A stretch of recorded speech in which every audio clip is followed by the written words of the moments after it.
Je me suis rendu compte que des fois on compte trop sur les gens, on est vraiment déçu par soi-même, toute seule c'est très bien. Alors moi j'ai passé un bac ES, option espagnol. Prochaine question, est-ce que je serai présente au marathon de Paris? J'ai pris un petit peu de poids, c'est vrai que je vous dis que je vous partagerai ça, c'est en cours de travail. Hello tout le monde, je suis super contente de vous retrouver dans une nouvelle vidéo. Aujourd'hui on part en FAQ. Je vous avais fait une première partie de FAQ fin 2021, on fait la deuxième partie début 2022. J'espère que vous êtes prêts, c'est parti. Bon, déjà je voulais vous dire que je suis super contente de mon retour sur YouTube. Je suis très contente de vous proposer, enfin d'essayer de vous proposer une vidéo par semaine. C'est un peu mon objectif que je vais essayer de tenir cette année. C'est pas simple, après encore une fois il faut se prendre en main. Mais c'est vrai que j'ai différentes casquettes, entre ma casquette de coach sportive, ma casquette de chef d'entreprise avec Chloé et du coup celle de créatrice de contenu sur les réseaux sociaux. Du coup c'est pas forcément très simple de faire toujours du contenu et de produire des vidéos, mais comme je dis toujours, quand on veut le temps on le trouve, donc je vais essayer de garder ce temps pour vous sur YouTube. Et puis je suis très contente de pouvoir papoter un peu avec vous, ça me fait plaisir d'être un peu plus proche avec vous sur YouTube que sur Instagram. Alors du coup on va reprendre des petites questions. La première question que vous m'avez posée, c'est comment je me sens depuis mon opération des varices. Fin 2021, en novembre, je me suis fait opérer des varices, je me suis fait enlever donc des varices. D'ailleurs j'avais fait une vidéo dessus. J'ai repris la course à pied, j'ai repris les DU, les sauts, etc. Les entraînements, on va dire, j'ai vraiment repris ça il y a 2 semaines. Voilà, donc du coup j'ai vraiment fait une grande période sans impact, sans saut, sans course à pied. J'ai maintenant un petit peu ça, non pas sans peine on va dire, c'est vrai que c'était pas facile, j'avais envie d'aller courir, etc. Mais donc du coup j'ai repris, tout se passe bien. Je manque encore un petit peu de puissance, je pense que j'ai perdu aussi peut-être un petit peu en souffle. Alors j'ai pas complètement perdu parce que j'ai continué à m'entraîner en crossfit, etc.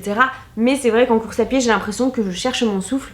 Après peut-être aussi c'est parce que je vais courir et qu'il fait froid, donc du coup ça aide pas vraiment peut-être au niveau de souffle. J'enchaîne sur une question qui a rapport aussi avec la course à pied. Quels sont mes équipements pour la course à pied? J'ai répondu un petit peu dans le vlog qui est sorti la semaine dernière, mais en gros moi je pense que c'est très important d'avoir les gants. Moi c'est personnellement, je vais vous dire, moi personnellement ce sont les gants, d'avoir toujours des gants pour le froid. En short, moi j'aime bien courir en short, mais quand on approche les moins quelque chose, c'est pas forcément bon pour la circulation, pour les jambes, etc. Courir quand il fait 3 ou 4 degrés en short, je vois pas forcément d'inconvénients, mais en dessous voilà, moi je suis pas à l'aise. Encore une fois ça dépend de chacun. Un bon legging, des bonnes chaussettes Liv, voilà, des bonnes baskets. Moi je mets toujours quelque chose sur mes oreilles quand il fait vraiment très froid, parce que quand on court, même si je cours pas très vite, mais on a vite froid aux oreilles. Quelque chose de chaud au niveau du haut du corps qui vous permet d'avoir quelque chose de assez respirant, parce que si vous couvrez beaucoup en course à pied on se réchauffe assez vite quand même, du coup bah on transpire, et donc si vous avez quelque chose qui maintient la transpiration, etc., c'est pas forcément agréable. Et surtout une bonne playlist.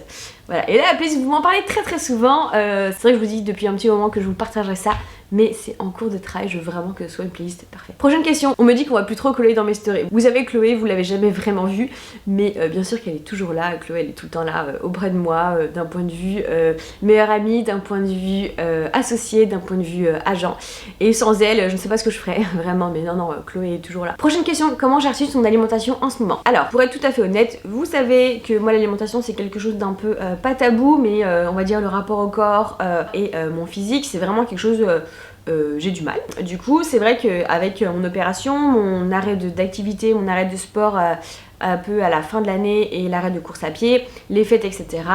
J'ai pris un petit peu de poids, et même si on peut dire qu'on fait attention quand c'est les fêtes, on fait attention quand on arrête l'activité, on mange un peu moins, etc. Voilà, bref, j'ai pris du poids, c'est comme ça. Donc du coup j'essaie de reprendre un peu un rééquilibrage alimentaire, de refaire attention un petit peu à ce que je mange, de remanger bien le matin, le midi, le soir, de ne pas faire n'importe quoi, sauter les repas, manger trop tard, manger trop, etc. C'est jamais simple pour moi, qui toujours avec des petits démons qui sont toujours un petit peu là, mais je prends les bases que j'avais faites avec Idriss de Oui Nutrition, qui sont vraiment bien et qui me permettent de reprendre une alimentation, on va dire, plutôt structurée. Pour l'instant je reprends pas exactement à peser mes aliments, etc. Je veux pas me mettre de stress sur ça. Voilà, je remange bien, je cuisine, et surtout je prends du plaisir à faire ça, et c'est l'essentiel. Et puis je vais me donner du temps pour petit à petit perdre un petit peu ces kilos, et je sais que ça va se faire petit à petit aussi avec la reprise de la course à pied.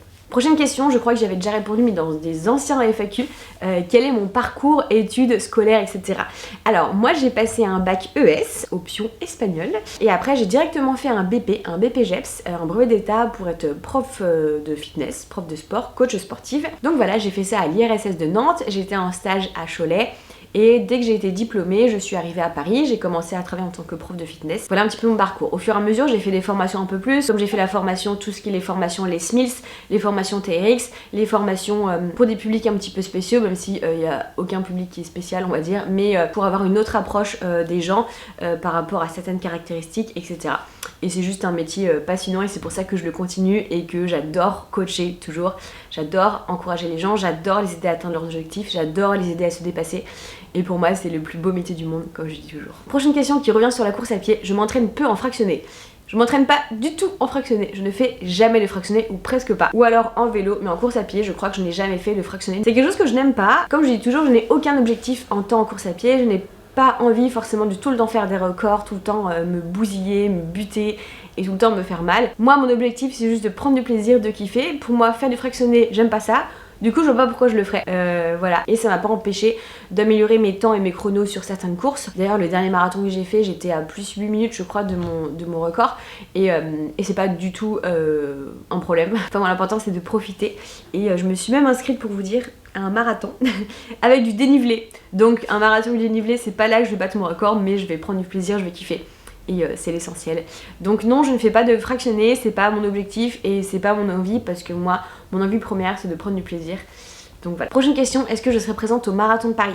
C'est pas prévu que je sois présente au marathon de Paris, encore une fois, après, je vais vous dire avec ce qui se passe en ce moment, la crise, etc.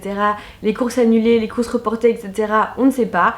On ne sait pas de quoi l'avenir est fait, j'ai du mal à me projeter, j'ai du mal à savoir un peu ce que je veux faire, ce qui peut être fait. Du coup, pour l'instant, non, c'est pas prévu, mais pourquoi pas, on verra. Prochaine question qui m'a été beaucoup posée, comment je fais pour me lever aussitôt le matin et tous les matins? Tout simplement, je mets un réveil.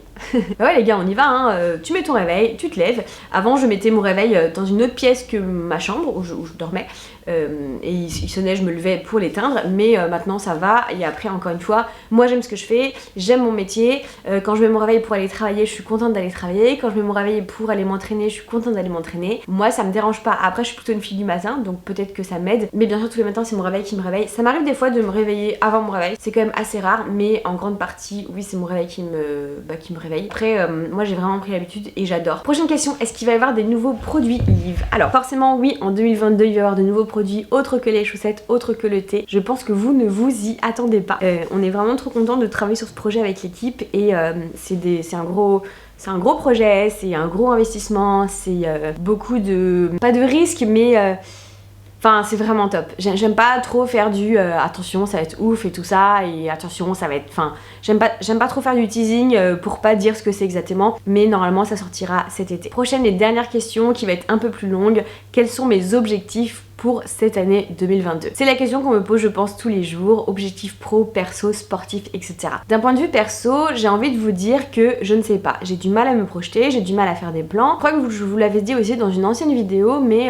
depuis quelques mois et années, depuis 2020, j'ai du mal à avancer, j'ai du mal à me projeter, j'ai du mal à faire des plans parce que, comme je disais, du jour au lendemain, tout peut s'effondrer sans que vous n'ayez rien décidé. Tout ce que vous avez prévu et tout ce que vous aviez imaginé se retrouve à zéro. Donc moi j'ai beaucoup de mal à faire ça, j'ai beaucoup de mal à me projeter parce que j'ai peur d'être déçue maintenant, j'ai vraiment peur d'être déçue. Ma phobie maintenant c'est d'être déçue et c'est vraiment un gros problème pour mes relations humaines et pour des choses que je peux prévoir et pour des projets que j'aurais envie d'avoir. Personnellement j'ai pas trop de projets, j'ai juste envie d'être heureuse, je pense que c'est déjà pas mal en ce moment, donc c'est très cool. Voilà. D'un point de vue sportif, je suis inscrite à un Ironman. Je ne dirai pas lequel, mais je suis inscrite à un Ironman. Je suis inscrite aussi à 2 marathons, normalement. J'aimerais faire quelques petites compétitions de crossfit. J'aimerais aussi faire, pourquoi pas, quelque chose en natation. Pourquoi pas du trail. Et encore une fois, avec en ce moment la crise sanitaire, on ne sait pas trop si les dossards vont être reportés, maintenus, etc. Comme encore en décembre, il y a pas mal de courses qui ont été annulées. J'aimerais retrouver mes tractions, que je travaille aussi un petit peu en ce moment. Être beaucoup plus à l'aise sur...